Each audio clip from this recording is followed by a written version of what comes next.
नमस्कार, मैं हूं निखिल और आप देख रहे हैं डेजर्ट टाइम्स आपकी आवाज़। हर शहर में लगातार हर रोज़ हॉट स्पॉट बढ़ रहे हैं। दरअसल ये हॉट स्पॉट क्या है, इसके बारे में जानने के लिए आज हमारे साथ वरिष्ठ पत्रकार हैं राजेश कसेरा जी। राजेश जी, स्वागत है आपका। धन्यवाद निखिल जी। जी, राजेश जी, ये लगातार सुन रहे हैं कि हॉट स्पॉट, दरअसल सर ये हॉट स्पॉट है क्या? जो कोविड के साथ ये नया शब्द जुड़ा है, हॉट स्पॉट, पहले इसके बारे में जानना चाहेंगे सर। निखिल जी, आपको बता दूं कि यदि हॉटस्पॉट यदि टेक्निकल जो आया है, टेक्निकल क्या है, तब से जब इंटरनेट की दुनिया आई, जब भी हम अपने किसी डिवाइस को इंटरनेट से चलाने के लिए अपने मोबाइल से या किसी गैजेट से यूज करते हैं तो उसको हॉटस्पॉट कहते हैं। जी जी जी। आपका वीडियो इंटरप्ट हो रहा है सर कहीं कहीं।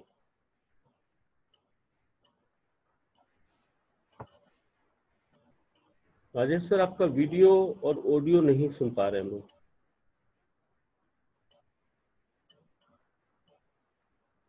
राजेश सर, आपकी आवाज और वीडियो थोड़ा डिस्टर्ब हो गया था, वापस से बताएं जरा।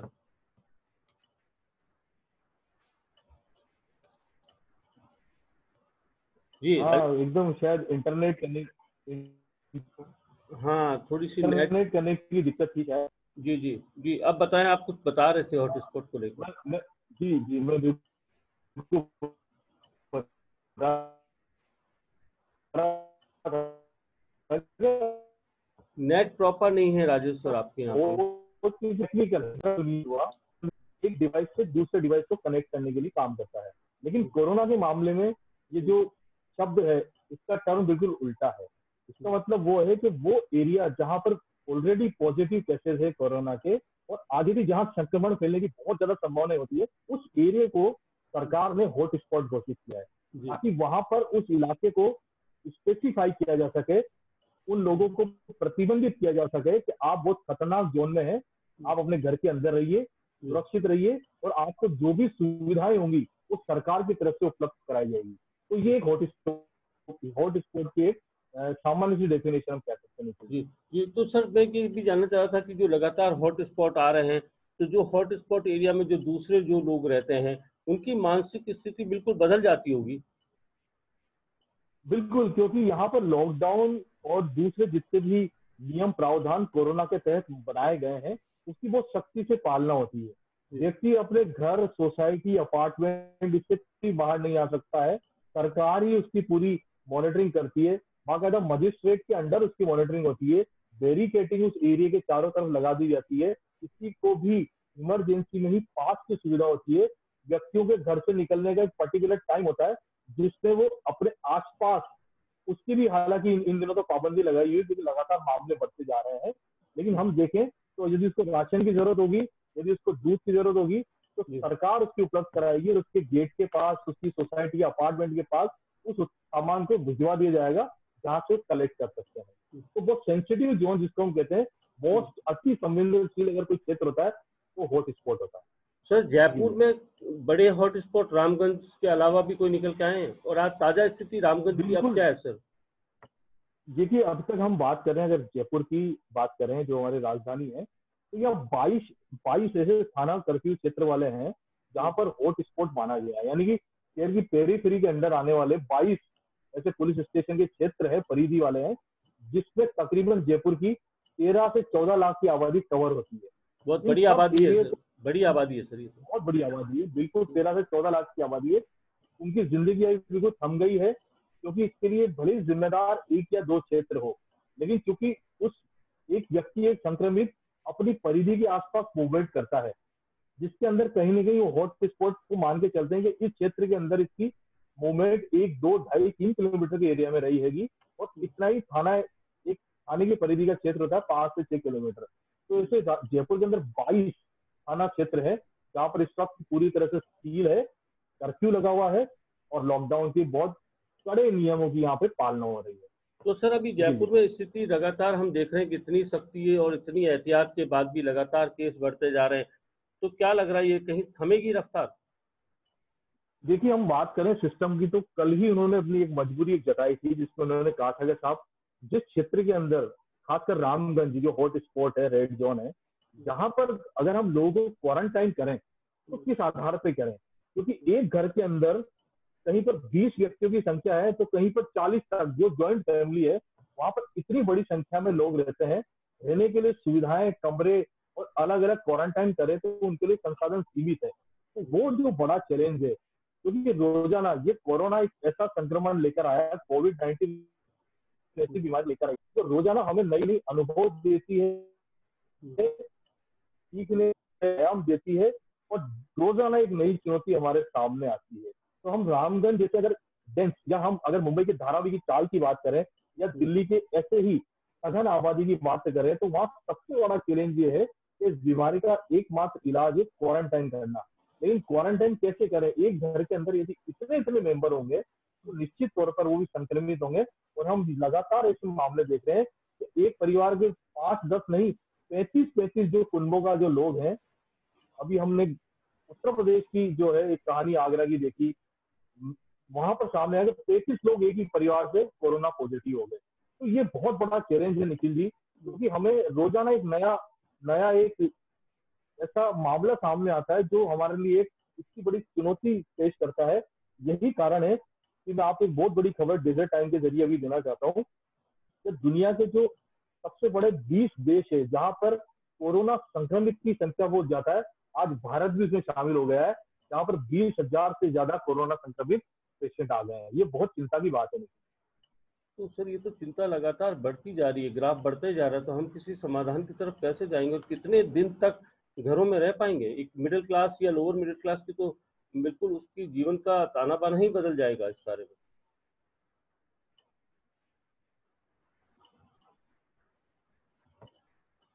बहुत बड़ी चिंता है, क्योंकि अभी आर्थिक ढांचा है वैसे ही चरमरा गया है।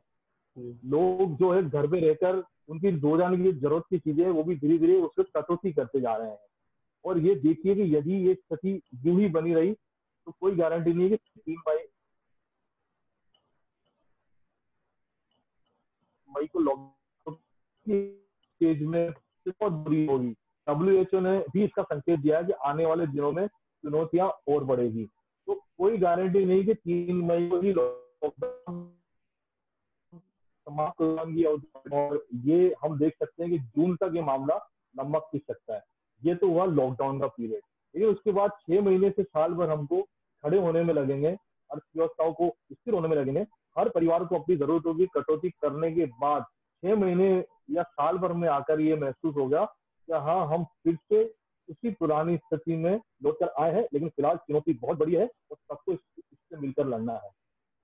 राजेश सर, मैं आप लगातार कोविड-19 पे रिपोर्टिंग कर रहे हैं, आप उस पर ग्लोबल रिसर्च भी कर रहे हैं, तमाम आंकड़े आपके सामने आ रहे हैं, तो ये आंकड़े सिर्फ चिंता बना रहे हैं, कहीं न कहीं समाधान की दिशा में कोई कदम, कोई अच्छी खबर है? जी बिल्कुल, अभी हमने भारत के अंदर ही बात करें तो 2 ऐसे स्टेट हैं जो पूरी तरह से कोरोना फ्री हुए हैं। और इनफैक्ट मैं आपको बताऊंगा, मैं पत्रिका समूह से जुड़ा हूं, तो आज मेरी पत्रिका समूह ने स्पेशली स्टोरी मेरी प्रकाशित हुई है जो गोवा को लेकर स्पेसिफिक है, क्योंकि गोवा पहला राज्य है जो कोरोना फ्री हुआ है, उसके बाद मणिपुर दूसरा राज्य है जो फ्री हुआ है। तो गोवा के हालात को लेकर मैंने कामकाज किया, क्योंकि लंबे समय से मैं गोवा को बहुत नजदीकी से देखता रहा हूँ। वहाँ के स्टेट इलेक्शन को कवर करने का मुझे मौका मिला है, मेरा बहुत संपर्क वहां पर है।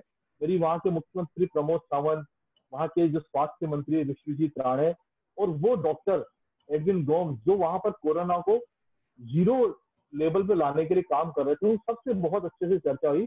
और आज ये स्टोरी मेरी लगी है तो उससे यही है कि एक जो सबसे बड़ा सूत्र और मूलमंत्र वहां निकल कर आया, वो आया लॉकडाउन के नियमों का सख्ती से लोगों ने पालना किया। और अपने आप को यदि थोड़ा सा भी उनको महसूस हुआ कि उनका स्वास्थ्य गड़बड़ है, उन्होंने अपने आप क्वारंटाइन कर लिया अपने को। यदि उसके घर में जगह नहीं है तो उसने प्रशासन से मदद मांगी, और प्रशासन ने जो इंतजाम कर रखा है उसके तहत वो उस स्थान पे चला गया। और वहां पर एक टर्म उन्होंने शुरू की थी, इंस्टीट्यूशनल क्वारंटाइन, यानी कि जहां पर कोई उस व्यक्ति के आसपास नहीं होगा, और उस व्यक्ति ने वहां पर 14 से 20 दिन का जो संक्रमण का फेज था उसको सफलतापूर्वक बाहर निकाला। और यही बड़ी बात थी कि 3 अप्रैल से लेके और आज 22 अप्रैल तक गोवा में कोई भी कोविड का जो है पॉजिटिव केस नहीं आया, और गोवा और मणिपुर ये दोनों कोरोना फ्री हो गए। तो तो सर यही मूल मंत्र इसी है को क्या? कहीं इसी इसी व्यवस्था को, इसी सिस्टम को कहीं राजस्थान में लागू करने के लिए सरकार सख्ती कर दे या लोग समझ जाएं?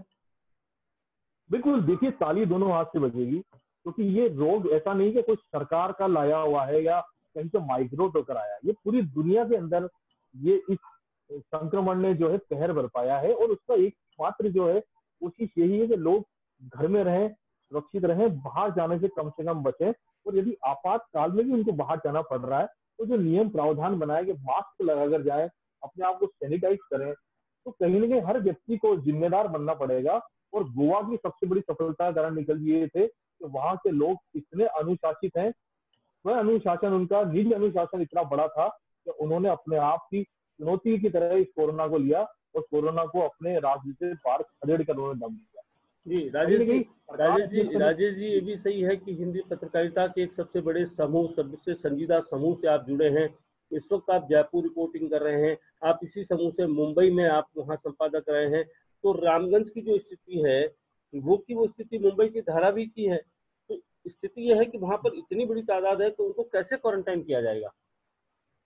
जी बिल्कुल, मैंने आपको यही कहा, क्या स्थिति यही है, क्या घर के अंदर रहने की जगह नहीं है। सरकार को कहीं ना कहीं ऐसे मॉडल्स की बहुत गहराई से स्टडी करनी पड़ेगी, इन चीजों को समझना पड़ेगा, लोगों के बीच जाकर उनको समझाना पड़ेगा। क्योंकि हमारे देश के अंदर हम देख रहे हैं कि हमारे मेडिकल स्टाफ, हमारे पुलिस स्टाफ अगर लोगों को समझाने जाते हैं तो किस तरह से वो इतने उग्र हो जाते हैं कि किसी का सिर फोड़ देते हैं, किसी के ऊपर पथराव करने लग जाते हैं।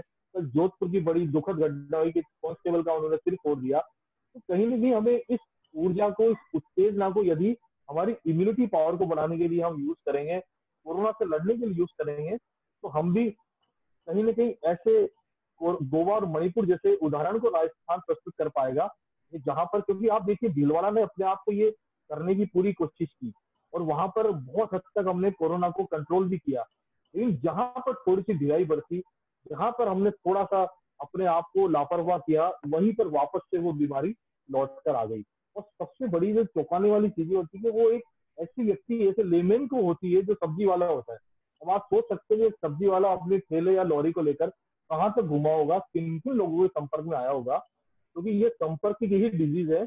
और जब तक हम संपर्क में नहीं रहेंगे, लोगों से डिसकनेक्ट रहेंगे, लॉकडाउन में रहेंगे, अपने आप को आइसोलेट करेंगे, तब तक हम इस बीमारी से लड़ नहीं पाएंगे। क्योंकि हमारे सामने हम देख रहे हैं लगातार ऐसे लोग इन बीमारी को छुपाने का काम कर रहे हैं, अपने अपने परिजनों को नुकसान पहुंचाने का काम कर रहे हैं।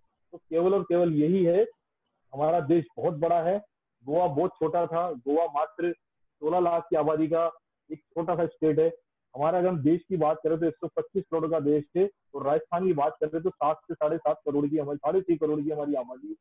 तो जब तक हम दोनों तरह से, सरकार भी जनता को पूरी तरह से कॉन्फिडेंस पे लें, और जनता की तरफ से भी सरकार को ये कहीं ना कहीं संदेश जाए कि हम आपके साथ खड़े हैं, आप लड़िए, हम हर कदम पे आपके साथ रहेंगे, और कोरोना से 2 कदम आगे चल के इस जंग को जीत लेंगे। तो ये संदेश भी कहीं ना कहीं दोनों तरफ से कम्युनिकेट होना चाहिए। बिल्कुल बिल्कुल राजेश सर, ये डेजर्ट टाइम्स के जो दर्शक देश और दुनिया में जो भी इस वक्त डेजर्ट टाइम्स के शो को देख रहे हैं, मुझे पूरी उम्मीद है कि आपने जो जानकारी दी है उससे कहीं न कहीं लोग सबक लेंगे, और शायद इस कोरोना को भगाने के लिए जो एहतियात बरतनी चाहिए उसकी तरफ कोई पहल करेंगे। राजेश सर, आपका बहुत बहुत धन्यवाद हमारे शो में भाग लेने के लिए।